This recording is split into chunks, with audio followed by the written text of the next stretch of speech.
Star audio novels YouTube சேனலுக்கு உங்களை அன்புடன் வரவேற்கும் நான் உங்கள் ஆர்ஜே பவித்ரா. அத்தியாயம் 12. சரண்யா ஒரு நல்ல பட்டு சேலையை எடுத்துக்கொண்டு நேராக அர்ஜுன் வீட்டிற்கு வந்தாள். அர்ஜுன் வீட்டு காலிங் பெல்லை அழுத்திவிட்டு வாசலில் அவள் காத்திருக்க அர்ஜுனின் அம்மா நீலவேணி வந்து கதவை திறந்தார். உள்ளிருந்து கொண்டே அர்ஜுன், யாருமா வந்திருக்கா என்று கேட்டான். சரண்யா தன் உதட்டில் ஒரு விரலை வைத்து தலையை ஆட்டி சொல்ல வேண்டாம் என்று சொல்லிவிட்டு, அர்ஜுன் எங்க என்று மெதுவாக கேட்டாள். கிச்சன்ல என்று அவளும் அவளை போல மெதுவாக கூறினார். சரண்யா மெதுவாக எட்டு எடுத்து வைத்து வந்தவள் கிச்சனுக்குள் மெதுவாக நுழைந்தாள். அர்ஜுன் திரும்பி ஏதோ வேலை பார்த்து கொண்டிருக்க அவன் காதருகே சென்று பூ என்று கத்தினாள். அர்ஜுன் பயந்து திடுக்கிட்டு திரும்பியதும் வயிற்றை பிடித்து கொண்டு சிரித்தாள். நீதானா சரண்யா? அது நான் பக்கத்து வீட்டு கேசவாலன்னு நினைச்சேன். சரி, அதை விடு. மேடம் என்ன இந்த பக்கம் என்று கேட்டான். நான் வந்தது இருக்கட்டும், இன்னைக்கு என்ன சார் சமையல் கட்டு பக்கம் என்று கேட்டாள் சரண்யா. ஏன்னா உன்னைய விட நல்லா சமைப்பேன், உனக்கு தெரியாதா என்று கேட்டான் அர்ஜுன். டே, வீட்டுக்கு வந்த பொண்ணுக்கு ஒரு டீ காஃபி கூட கொடுக்காம என்னடா வெட்டியா பேச்சு வேண்டியிருக்கு உனக்கு என்று கூறிவிட்டு ஒரு டீ பாத்திரத்தை எடுத்தார் நீலவேணி. அதற்குள் அர்ஜுன் தான் வேலை பார்த்து கொண்டிருந்த அடுப்பில் தீயை குறைத்து வைத்துவிட்டு மற்றொரு அடுப்பில் தோசை தவாவை வைத்து தோசை ஊற்ற ஆரம்பித்தான். டேய், யாருக்குடா தோசை என்று கேட்டார். காலையில சாப்பிடாம கூட நம்ம வீட்டுக்கு வந்திருக்கிற மேடத்துக்கு தான் என்று சொல்லவும் சரண்யா, இல்ல எனக்கு தோசைலாம் வேணாம் என்று அவசரமாக மறுத்தாள். நீ சொன்னா நான் கேட்கணுமா என்பது போல தோசையை எடுத்து தட்டில் வைத்து சட்னி வைத்து அவள் முன் நீட்டினான் அர்ஜுன். அதை சற்று தயக்கத்துடன் வாங்கி கொண்ட சரண்யாவிடம், காலையில இருந்து சாப்பிடாம கூட அப்படி என்ன வேலை உனக்கு என்றான். இல்ல, காலையில அம்மா ஒரு விசேஷத்துக்கு போகணும்னு சொல்லி சேலை எடுத்துட்டு வர சொன்னாங்க. காவ்யாவுக்கும் ஒரு பர்த்டே பார்ட்டிக்கு போக வேண்டியது இருந்துச்சு. அதான் காவ்யாவோடயே வந்துடலான்னு அவசரமா கிளம்புனேன். சாப்பிட நேரம் இல்லாம போச்சு. அம்மா ராத்திரியே சொல்லியிருந்தாங்கன்னா காலையில சீக்கிரம் எழுந்திருச்சிருப்பேன் என்றாள் சரண்யா. அப்ப காவ்யாவும் சாப்பிடலையா என்று கேட்டான் அர்ஜுன். காவ்யா எனக்கு முன்னாடியே ரெடி ஆயிட்டா, அதனாலதான் எனக்கு சாப்பிட நேரம் கிடைக்காம போச்சு என்று கூறிவிட்டு சாப்பிட தொடங்கினாள். ஆமா, நான் சாப்பிடலன்னு உனக்கு எப்படி தெரிஞ்சது அர்ஜுன் என்று கேட்டாள் சரண்யா. சிபிஐ வச்சு கண்டுபிடிச்சேன், அதான் உன் முகத்தை பார்த்தாலே தெரியுதே என்றான் அர்ஜுன். பாத்தியா சரண்யா, உன் மேல அர்ஜுன் எம்புட்டு அக்கறையா இருக்கான்னு? நீ சொல்லாமலே நீ சாப்பிடாததை கண்டுபிடிச்சு சொல்றான் என்றார் நீலவேணி. இவ்வளவு வருஷம் ஃப்ரெண்டா இருக்கும், இது கூடவா தெரியாது என்றான் அர்ஜுன். அடப்பாவி, இன்னும் ஃப்ரெண்டுன்னே சொல்றானே இவன என்று மனதில் நினைத்து கொண்டே சமையல் அறையிலிருந்து வெளியே வந்தவர், ஸ்கூல் படிக்கும் போது முதல் தடவை சரண்யாவை கூட்டிட்டு வந்து ஃப்ரெண்டுன்னு சொன்னான். சரி, நமக்கு பயந்துகிட்டு தான் இப்படி சொல்றான்னு நினைச்சேன். இப்பவும் ஃப்ரெண்டுன்னு சொல்றான். ஐயோ, இவனுக்கு எப்ப புரிய போகுதோ என்று வாய் விட்டே புலம்பிக் கொண்டு சோஃபாவில் அமர்ந்தார். இங்கு மறுபுறம் பார்ட்டியில் காவ்யாவையே வெகு நேரம் பார்த்து கொண்டிருந்த ஒரு இளைஞன் மெதுவாக அவள் பின்புறம் வந்து நின்று லேசாக விசிலடித்தான். காவ்யா அவனை பார்க்கவும் உதட்டை இழுத்து புன்னகைத்தான்.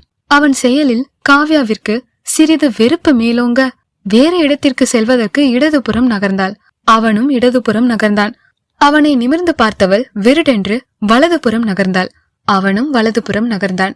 தொலைவிலிருந்து காவ்யாவை ஓரக்கண்ணால் பார்த்த கார்த்திக்கிற்கோ சொல்லென்று கோபம் வர நேராக அந்த இளைஞனை நோக்கி செல்வதற்கு எத்தனித்த நேரம் அவன் கையை பிடித்து தடுத்த கிஷோர் அவனிடம், டேய், நம்ம பார்ட்டிக்கு வந்திருக்கோம், இங்க சண்டை போட வரல என்றான் அடிக்குரலில். அதுக்குன்னு இத பாத்துக்கிட்டு சும்மா இருக்க சொல்றியா என்றான் கார்த்திக் கோபமாக. உன்னை சும்மா இருக்க சொல்லல, கொஞ்சம் பொறுமையாயிரு என்றான் கிஷோர். அவன் கையை உதறிவிட்டு, அப்படிலாம் என்னால பொறுமையா இருக்க முடியாது என்று பற்களை கடித்து கொண்டே கூறியவன் காவ்யாவை நோக்கி செல்ல எத்தனித்தான். அதற்குள் எப்படியோ அவனிடம் இருந்து மீண்டு வந்த காவ்யா பதட்டத்தில் எதிரே வந்த கார்த்திக்கின் மீது இடித்து விட்டதில் காவ்யாவின் கையில் இருந்த ஜூஸ் கார்த்திக்கின் சட்டையில் கொட்டியது. ஓப்ஸ், சாரி என்று காவ்யா தன் கையில் இருந்த கர்ச்சீஃபை கார்த்திக் முன் நீட்டி, இந்தாங்க என்றாள். அவன் செய்வதறியாது ஒரு கையால் ஷர்ட்டில் இருக்கும் ஜூஸை தட்டிவிட்டு கொண்டு இன்னொரு கையை அவளிடம் காட்டி, நோனோ என்று சொல்லிக் கொண்டே பின்னாடியே சென்றவன் அங்கிருக்கும் வாஷ்ரூமிற்கு சென்று நுழைந்து கொண்டான். அவன் பின்னாடியே சென்ற அவனின் நண்பர்கள் வாஷ்ரூமிற்குள் நுழையவும் கார்த்திக்கை பார்த்து திகைத்தார்கள். ஒரு கையை தன் இடுப்பில் வைத்துக்கொண்டு ஒரு கையால் பாதி முகத்தை மறைத்து கொண்டு சிரித்து கொண்டிருந்தான் கார்த்திக். டே, என்னடா உன் ஷர்ட்ல இருக்கிற ஜூஸ வாஷ் பண்ணுவேன்னு பார்த்தா இப்படி லூசு மாதிரி சிரிச்சுக்கிட்டு இருக்க என்ற கிஷோர் கார்த்திக் கையை பிடித்து இழுத்து வந்து, சரி வா, இங்க வந்து வாஷ் பண்ணிக்கோ என்று வாஷ் பேஷனில் நீரை திறந்து விட்டான். டேய், இத வாஷ் பண்றதுக்காடா இங்க வந்த என்று கேட்டான் கார்த்திக். பின்ன இல்லையா என்றான் கிஷோர். காவியாவ கிட்டத்துல பார்த்ததுல கொஞ்சம் ஓவரா நர்வஸ் ஆயிட்டேன், அதான் இங்க வந்துட்டேன் என்று அசடு வழிய சிரித்து கொண்டே கூறியவன், யாரும் இவ்ளோ அழகா எப்படிடா இருக்க முடியும் என்று இருவரிடமும் கேட்டான் கார்த்திக். அத அந்த பொண்ணோட அப்பன்ட்ட தாண்டா கேட்கணும் என்றான் ஆனந்த். டேய், என்னுடைய கண்ணால காவியாவை பாத்தீங்கன்னா தெரியும்டா உங்களுக்கும் என்றான் கார்த்திக். ஆனந்த் ஏதோ சொல்ல வந்தான். அதற்குள் வாஷ்ரூமிற்கு வேறு ஒருவர் நுழைய அமைதியாகினான் ஆனந்த். கார்த்திக் வாஷ்ரூமில் இருந்து அமைதியாக வெளியே சென்றான். அவன் பின்னாடியே வந்த கிஷோர் ஆனந்திடம், டேய் என்னடா இவன் நாளுக்கு நாள் ரொம்ப ஓவரா போறான் என்றான். ஆரம்பத்துக்கே ஓவர்னுட்ட, இன்னும் நடக்க போறத பாத்துட்டு சொல்லு என்றான் கிஷோரிடம் ஆனந்த். அத்தியாயம் 13. பார்ட்டியில் நடக்கும் இடத்திலிருந்து சற்று விலகி வந்த காவ்யா சரண்யாவிற்கு போன் செய்தாள். சரண்யா தனது மொபைல் ஒலிக்கும் சப்தம் கேட்டு போனை பார்த்துவிட்டு, காவ்யாதான் அர்ஜுன் என்று அர்ஜுனிடம் கூறிய அவள் போனை அட்டன் பண்ணி தன் காதில் வைத்தாள். ஹலோ என்று கேட்பதற்கு முன்பே அர்ஜுன் அந்த போனை சரண்யாவின் காதில் இருந்து எடுத்து தன் காதில் வைத்து, சொல்லு காவ்யா, என்ன ஆளையே பார்க்க முடியல என்றான். அர்ஜுன் நீங்களா? அப்ப சரண்யா அக்கா உங்க வீட்டுலதான் இருக்காங்களா என்று கேட்டாள் காவ்யா. இங்க வரதா சரண்யா உன்கிட்ட சொல்லலையா என்று சரண்யாவை பார்த்து கொண்டே கேட்டான் அர்ஜுன். இல்ல அக்கா ஃப்ரெண்ட் வீட்டுக்கு போறேன்னு சொன்னாங்க என்றாள் காவ்யா. அதுவும் சரிதான். சரி, நீ எப்படி இருக்க? லைஃப்லாம் எப்படி போய்கிட்டு இருக்கு என்று காவ்யாவிடம் விசாரித்தான் அர்ஜுன். நான் நல்லா இருக்கேன் அர்ஜுன், லைஃப்லாம் நல்லா போய்கிட்டு இருக்கு என்று கேட்டவன் அடுத்து எதுவும் யோசிக்காமல், உனக்கு எப்போ என்ன உதவி வேணும்னாலும் என்கிட்ட கேளு, எதுவும் பிரச்சனையா இருந்தா தயக்கம் இல்லாம என்கிட்ட சொல்லு, ஓகேவா? என்னோட தரப்புல இருந்து நான் உனக்கு முடிஞ்ச வரைக்கும் ஹெல்ப் பண்றேன், சரியா என்றான் அர்ஜுன். இல்ல அதெல்லாம் ஒரு பிரச்சனையும் இல்ல, நீங்க இத சொன்னதுக்கு ரொம்ப தேங்க்ஸ் அர்ஜுன் என்று சொல்லி முடிப்பதற்குள் அர்ஜுனிடமிருந்து போனை பிடுங்கிய சரண்யா ஒரு கையால் போனில் ஸ்பீக்கரை மூடிக்கொண்டு அர்ஜுனிடம், என்னைய காவ்யா கிட்ட எதுவும் கேட்க வேணாம்னு சொல்லிட்டு இப்போ நீ கேட்டுக்கிட்டு இருக்கியா என்று கேட்டாள். உன்னைய நான் என்ன பிரச்சனைன்னு கண்டுபிடிக்க சொன்னேன், நீ கண்டே பிடிக்கல, அதான் நேராவே கேட்டுட்டேன் என்றான் அர்ஜுன். அர்ஜுனை கேளிய சரண்யா, நான் இத அப்புறமா என்னன்னு கவனிச்சுக்கிறேன் என்று கூறிவிட்டு போனை தனது காதில் வைத்து, சொல்லு காவ்யா என்றதும், அக்கா என்னாச்சு என்று கேட்டாள் காவ்யா. இல்ல ஒண்ணும் இல்ல, நீ எதுக்கு போன் பண்ணுன என்று கேட்டாள் சரண்யா. பார்ட்டி ஆல்மோஸ்ட் முடிஞ்சிருச்சு, அதான் வீட்டுக்கு கிளம்பலான்னு உங்களுக்கு போன் பண்ணுனேன் என்றாள் காவ்யா. அப்படியா காவ்யா, சரி நான் இப்ப வந்துடுறேன் என்று கூறிவிட்டு போனை கட் பண்ணிய சரண்யா அர்ஜுனை முறைத்தாள். காவ்யா கொஞ்சம் தைரியமா இருக்கணும்னு தான் சொன்னேன் என்று அர்ஜுன் கூறவும் லேசாக சிரித்த சரண்யா, காவ்யா மேல இருக்கிற அக்கறையில தானே சொன்ன அர்ஜுன் என்று கூறிவிட்டு, சரி நான் கிளம்புறேன் பாய் என்று கூறியவள் அர்ஜுன் அம்மா நீலவேணியை பார்த்து, சரி நான் கிளம்புறேன் ஆண்டி என்றாள். ஏன் சரண்யா மதியம் சாப்பிட்டுட்டு போறது என்றார் நீலவேணி. இல்ல ஆண்டி, டைம் ஆயிடுச்சு, பாய் என்று கூறிவிட்டு அர்ஜுனின் வீட்டிலிருந்து கிளம்பி பார்ட்டி நடக்கும் இடத்திற்கு வந்தாள் சரண்யா.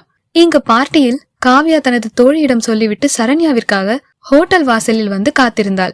டே அந்த பொண்ணு போயிருச்சுடா, அப்படின்னா நாமளும் கிளம்பலாம் என்றான் கிஷோர் கார்த்திக்கிடம். இந்த பார்ட்டி முடியட்டும், முடிக்க வேண்டியதை முடிச்சிட்டு போவோம் என்றான் Karthik.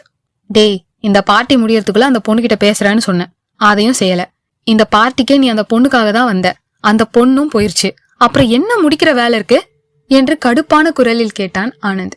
Just wait and see என்றான் கார்த்திக். அதற்குள் வெளியே ஸ்கூட்டியில் சரண்யா வந்துவிட சரண்யாவை பார்த்ததும் காவ்யா சென்று ஸ்கூட்டியில் ஏறிக்கொண்டாள்.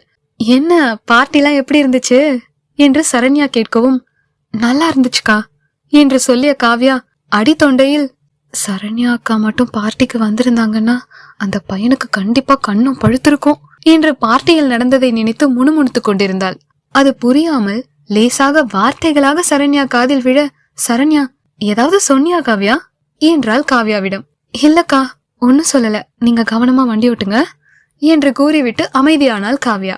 இங்கு மறுபுறம் பார்ட்டியில் கிஷோர், எல்லாரும் கிளம்பி போறாங்க, இந்த கார்த்திக் ஏன் இன்னும் கிளம்பாம இருக்கான் என்று தனக்குத்தானே கேட்டுவிட்டு கார்த்திக்கை இங்கும் அங்கும் தேடியவன் ஆனந்திடம், டே எங்கடா கார்த்திக்க காணும், நம்ம கூட தானே இருந்தான் என்றான்.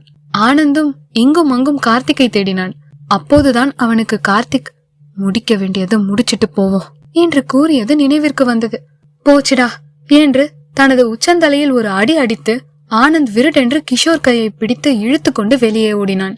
என்னாச்சு என்று கிஷோர் கேட்டான். அவனுக்கு எந்த பதிலும் சொல்லாமல் சந்து பொந்து எல்லாம் கார்த்திக்கை தேடினான் ஆனந்த். அங்கு ஒரு சந்தில் ஒரு இளைஞனை போட்டு வாயிலே குத்தி கொண்டிருந்தான் கார்த்திக். அதை பார்த்து அதிர்ந்த கிஷோரும் ஆனந்தும் உடனே அங்கு ஓடி சென்று கார்த்திக் கையை பிடித்து தடுத்தனர். டேய், என்ன விடுங்கடா, என்னோட காவியாவை பார்த்து விசில் அடிச்சான்ல, இவனை நான் சும்மா விட மாட்டேன் என்று கத்திக் கொண்டிருந்தான் கார்த்திக். அடை விழுந்து கீழே விழுந்து கிடந்தவனிடம், இன்னும் என்னடா இங்கே இருக்க, ஓடிரு என்றதும் அவன் தட்டு தடுமாறி ஓட ஆரம்பித்தான். ஓடிக்கொண்டிருப்பவனிடம் கார்த்திக், டே, நான் உன்னை அடுத்த தடவை பார்த்தேன் உண்டெல்லன்னு பண்ணிருவேண்டா என்று கத்தினான். ஏன் இப்ப மட்டும் என்ன கம்மியாவா பண்ணிருக்க என்று கூறிவிட்டு கார்த்திக்கை வலுக்கட்டாயமாக இழுத்து வந்து காரில் அமர செய்தான் ஆனந்த். இந்த அத்தியாயம் உங்களுக்கு பிடிச்சிருந்தா லைக் பண்ணுங்க, கமெண்ட் பண்ணுங்க. அப்படியே AR ஆடியோ நாவல்ஸ் யூடியூப் சேனலை சப்ஸ்கிரைப் பண்ணுங்க. நன்றி.